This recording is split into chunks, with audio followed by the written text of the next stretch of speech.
math class. Now, the one of the topic for you, the properties of rational number. हम लोग गुणों की बात कर रहे हैं किसके? rational numbers के. And the one of the property is the closure. Under closure property, we should see here the addition, subtraction, multiplication and division. हम लोग सभी पर चर्चा करेंगे. First of the closure property for the addition, if any two rational number a by b or c by d, then the sum of these two rational numbers is always gives a rational number. 1 by 5 and 1 by 7 should be added. That is the 7 plus 5 by 5 into 7. 12 by 35 कैसा है? 5 and 7 का LCM दिया गया. So 5 से divide किया गया. 5 divide हो गया. 7 into 1 7. 7 से 7 को डिवाइड किए और 5 into 1 5. So 12 by 35. 12 by 1 by 5, 1 by 7 एक rational number था. So 12 by 35 is also a rational number.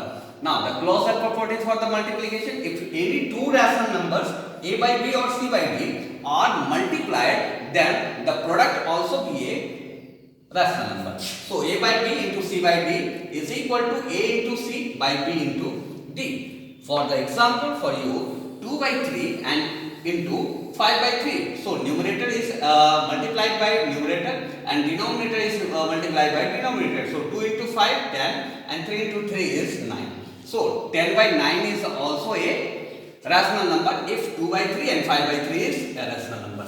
Now the third one is the closure property of subtraction. The difference of two rational number a by b and c by d will produce a rational number. अगर दो संख्याएं दी गई हैं a by b और c by d एक rational number है तो उनके subtraction मतलब उनके difference भी जो होंगे that is also a rational number. For example for you, 7 by 4 minus 4 by 4, that is 4 and 4 is the LCM 4 and 7 minus 4 is equal to 3 by 4. 3 by 4 is also a rational number. Now look here. The closure property of division. Division of two rational number a by b and c by d will produce a rational number and hence goes under the division. क्या कहा जा रहा है? a by b और c by d कोई दो different rational numbers हो तो उनका डिवीजन भी जो आएगा वो भी एक रैशनल नंबर ही होगा.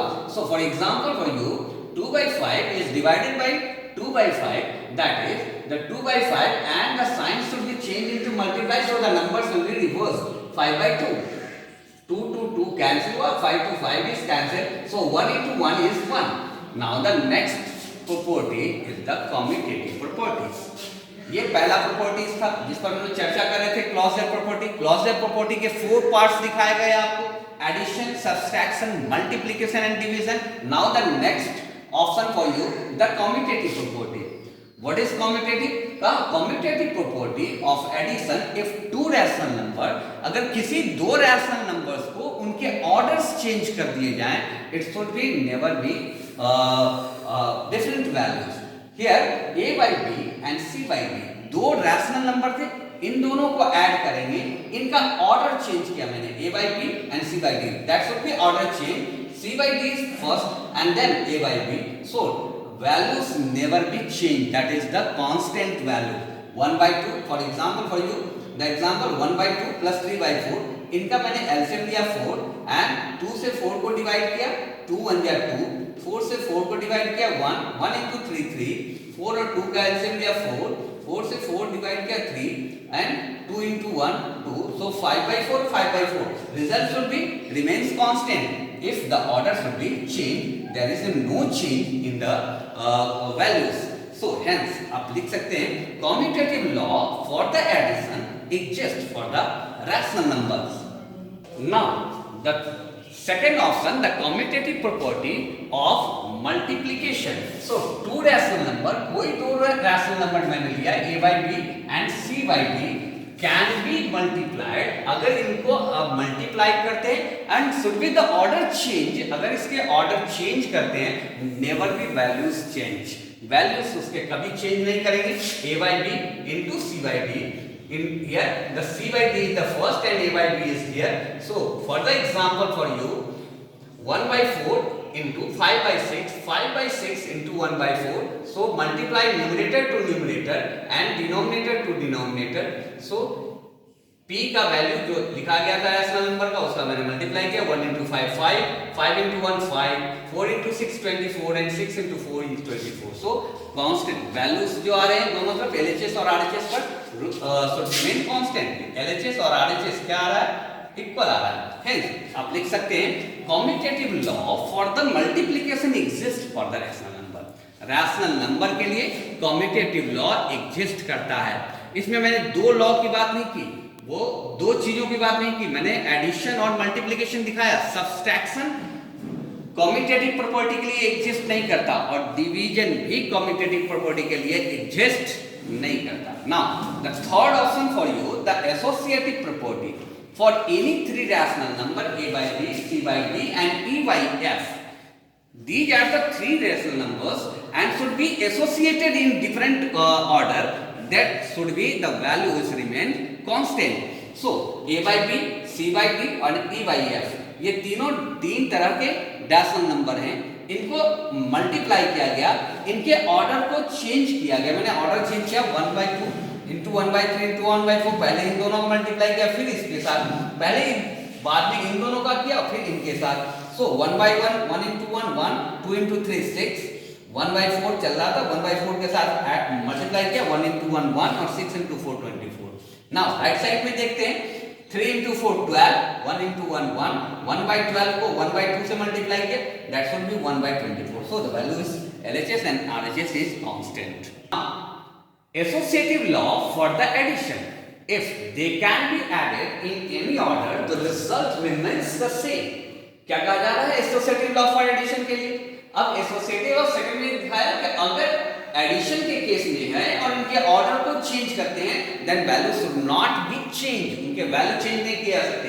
1 a by b plus c by d plus e by f, a by b plus c by d plus e by f. So a by b is like example for you, 1/2 plus 1/3 plus 1/4, 1/2 1/3 1/4 सबको addition के form में लिखा गया। So 3 and 4 का LCM 12, 4 plus 3 7/12, 1/2 2 के साथ add किया गया, 2 और 12 का एलसीएम कितना होगा 12। सो 2 6 12 6 plus 7 13/12। नाउ इधर देखते हो 2 और 3 का एलसीएम 6, फिर ऐड किया गया, फिर 2 5/6 के साथ 1/4 को 6 और 4 का एलसीएम 12। सो 6 2 12, 5 2 10, 4 3 12, 3 1 3, 10 और 3 12, 13/12। सो LHS and RHS values are same. When ये कब हुआ? जब इनके ऑर्डर को मैंने एडिशन के केस में चेंज किया, तब भी इनके वैल्यूज में कोई अंतर नहीं आ रहे। सो एसोसिएटिव लॉ कंफर्म करता है एडिशन के लिए और मल्टीप्लिकेशन के लिए, but it not be confirm for the division and subtraction. Now the next property is the identity. What is the meaning of identity? Identity का सिंपल सा मीनिंग है जैसा आप हो वैसा ही दिखना चाहिए, जैसा आपका आई कार्ड दिखता है। Now here आइडेंटिटी क्या होता है? मान लीजिए if a by b is any rational number, कोई a by b का है, कोई rational number है, इसमें ऐसा क्या जोड़ दिया जाए? एडिटिव लिख रहा था मैं, तो एडिटिव का मतलब ऐड करना है। इस संख्या में ऐसी कौन से नंबर्स को जोड़ा गया है that should be not be changed, a by b का वैल्यूज चेंज नहीं करना चाहिए। So the rational number 0 is additive identity. 0 को क्या कहते हैं? एडिटिव आइडेंटिटी कहते हैं। जब एक रैशनल नंबर में 0 को जोड़े तब इसके वैल्यू में कोई चेंज नहीं हुआ, a by b ही रहा। Just to see that a by b is 2/3। मान लो कि एग्जांपल के तौर पर 2/3 है और इसमें 0 को आप ऐड कर रहे हो। सो 2/3 और 0 को ऐड करेंगे तो 0 वैल्यू क्या आएगा? 2/3। इसके वैल्यूज में कोई भी अंतर, इस रैशनल नंबर के वैल्यूज में कोई भी अंतर, जैसा ये दिख रहा था वैसा ही दिख रहा है। सो एडिटिव आइडेंटिटी इस दिखाया गया कि 0 क्या होता है? एडिटिव आइडेंटिटी होता है। नाउ मल्टीप्लिकेटिव आइडेंटिटी क्या होता है? If a by b is any rational number, अगर a by b कोई rational number है, then one is called the multiplicative identity। Multiplicative है, गुणा करना है। आखिर ऐसा कौन सा नंबर है जिसको अगर रैशनल नंबर्स में मल्टीप्लाई करें तो उसके वैल्यू में कोई चेंजिंग नहीं आना चाहिए? It should be 2/5, that is a rational number, and we should multiply by 1, so the result should be 2/5। इसके वैल्यूज में कोई अंतर नहीं आ रहा, so 1 is the multiplicative identity. Now the next property is the inverse property. What is the inverse property? तो that is the additive inverse. Additive inverse add के लिए मैं दिखा रहा हूं inverse property. Every rational number a by b there exist a rational number minus a by b। Just reverse order में आपको दिखना है। रिवर्स ऑर्डर का मतलब है अगर ये एडिटिव दिखा रहा है, ये प्लस है, तो दूसरा क्या मिलेगा हमको? माइनस। मतलब दो ऐसी संख्याएं जिनको जोड़ने पर क्या मिल जाए? जीरो मिल जाए। That is the inverse property.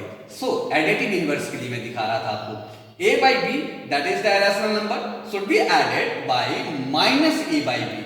So minus a by b के साथ अगर a by b को जोड़े the result should be zero. Plus minus algebraic sum दिखा रहे हैं या सबट्रैक्शन दिखा रहे हैं, डिफरेंस दिखा रहे हैं, एक पॉजिटिव है दूसरा निगेटिव है, घटाएंगे क्या हो जाएगा? शून्य। सिंपल सा आपको एग्जांपल दो, 1/2 के साथ ऐड कर रहे हैं -1/2 के साथ, तो इसको सिंप्लीफाई कर सकते हैं आप इस तरह से। It should B simplify 1/2 plus minus minus 1/2। 1/2 में से 1/2 घटेगा, क्या मिलेगा? जी। सो क्या कहा गया कि एडिटिव इनवर्स क्या होगा? जस्ट पॉजिटिव है तो उस संख्या का निगेटिव वैल्यू। मल्टीप्लिकेटिव इनवर्स क्या होता है? तो दो संख्याएं ऐसी मिलनी चाहिए कोई भी जिनको मल्टीप्लाई करें तो वैल्यूज क्या मिलना चाहिए? That is the 1। So for any non zero rational number a by b, b by a is it's multiplicative. a by b दे रहे हैं तो जस्ट इसको उलट दिया मैंने, तो लिखा b by a। That is the multiplicative inverse. So a by b को अगर इसके reverse order b by a के साथ मल्टीप्लाई कर दें तो b से b कैंसिल और a से a कैंसिल, या b by a को a by b के साथ मल्टीप्लाई करें तो b से b कैंसिल और a से a cancel. That is the value of 1। सो कोई भी here a by b is called, hence here b by a is called the reciprocal or multiplicative inverse of a by b। इसलिए reciprocal के form में भी लिखा जाता है। Now here 4/5 is the reciprocal of 5/4 और multiplicative inverse of 5/4 का multiplicative कौन होगा? 4/5। या 4/5 का रेसिप्रोकल उल्टा कौन होगा? 5/4। Okay, thank you very much.